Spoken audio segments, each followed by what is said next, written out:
और रक्षा मंत्री राजनाथ सिंह पूर्वी लद्दाख में चीन सीमा से सटे रेजांगला वॉर मेमोरियल जाकर वीर गति को प्राप्त सैनिकों को श्रद्धांजलि अर्पित करेंगे। इस अवसर पर वो भारतीय सेना के जरिए तैयार किए गए नवीनीकृत रेजांगला वॉर मेमोरियल को देश को समर्पित करेंगे। रिपोर्ट देखिए।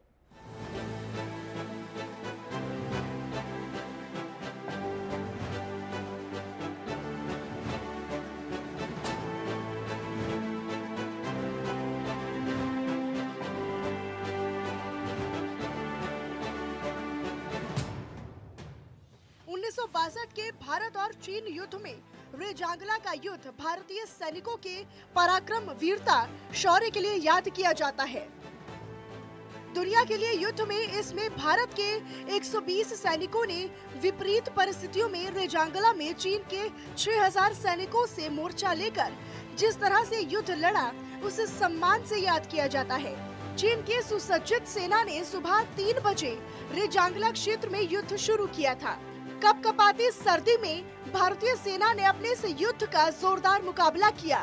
भारतीय सेना ने चीन के 1300 सैनिकों को मार गिराया था। मेजर शैतान सिंह के शौर्य और बलिदान के लिए मरणोपरांत परमवीर चक्र मिला था। 13 कुमाऊं रेजिमेंट दस्ते ने इस लड़ाई में अद्भुत पराक्रम दिखाया। इस युद्ध में भारत के 120 जवानों में 114 जवान वीर गति को प्राप्त हुए। भारत की रक्षा के लिए उन्होंने बलिदान तो दिया, लेकिन भारत की भूमि की रक्षा भी की। चीन एक सीमा से आगे नहीं बढ़ पाया। इसी युद्ध में भारतीय दल का नेतृत्व मेजर शैतान सिंह को मरणोपरांत परमवीर चक्र से नवाजा गया था। लड़ाई के बाद मेजर शैतान सिंह का पार्थिव शरीर को जब युद्ध स्थल से उठाया गया था, तो उनकी उंगली अपनी राइफल के ट्रिगर पर ही थी। कहा यह जाता है कि रेजांगला की लड़ाई में चीन के खिलाफ युद्ध लड़ते हुए मेजर शैतान सिंह और उनके सभी साथियों का एम्यूनेशन यानी गोलियां और गोला बारूद खत्म हो गया था। इसके बाद भी कुमाऊं रेजिमेंट की इस सी कंपनी ने चीनी सैनिकों के सिर पकड़ पकड़ कर पहाड़ देकर मौत के घाट उतार दिया।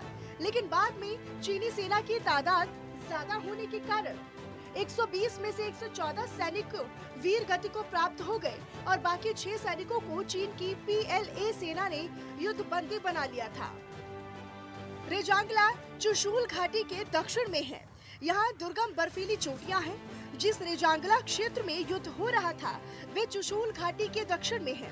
ये लगभग 3 किलोमीटर लंबा और 1.8 किलोमीटर चौड़ा क्षेत्र है। यहाँ भारतीय सेना और चीन की सेना आमने सामने थी। चीन की सेना के पास आधुनिक हथियार और चोप गोले थे, जबकि भारतीय सेना की सीमित क्षमता थी। लेकिन रणबांकुरे साहस पराक्रम से लड़ते रहे। भारतीय सेना और चीन का 2020 में इसी LAC में तनाव हुआ था, लेकिन कैलाश हिल रेंज पर तैनात भारतीय सेना ने चीन को पीछे हटने को मजबूर कर दिया। जबकि 1962 के युद्ध में भारतीय सेना को रेजांगला और चुशूल में टैंकों की कमी और आधुनिक हथियारों की कमी खली थी।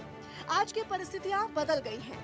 भारत ने सैनिक क्षेत्र में अपने आप को और मजबूत किया है, लेकिन जिन सैनिकों ने देश की रक्षा में अपना बलिदान दिया, उनकी स्मृति को संजोने के लिए रेजांगला वॉर मेमोरियल का लद्दाख में नवनिर्माण किया गया है। वैसे रेजांगला के वीर शूरों का हरियाणा के रेवाड़ी में भी स्मारक बना है। Bureau report, network 10।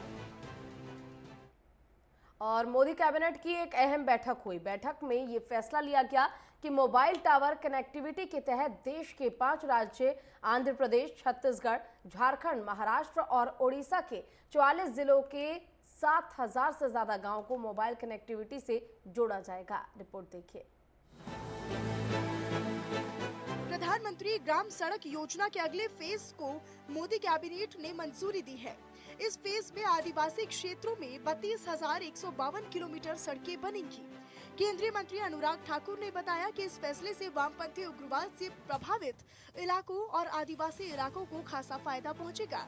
इसके साथ ही अनुराग ठाकुर ने ये भी कहा कि ये भी फैसला हुआ है कि 5 राज्यों के 44 आकांक्षी जिलों के 7,266 गांवों में 4G मोबाइल टावर की सुविधा दी जाएगी।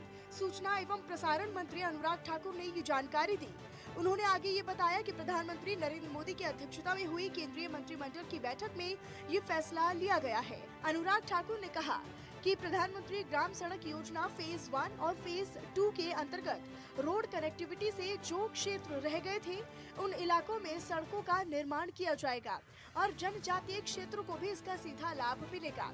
उन्होंने बताया कि इस परियोजना पर कुल मिलाकर 33,822 करोड़ रुपए का खर्च अनुमानित है।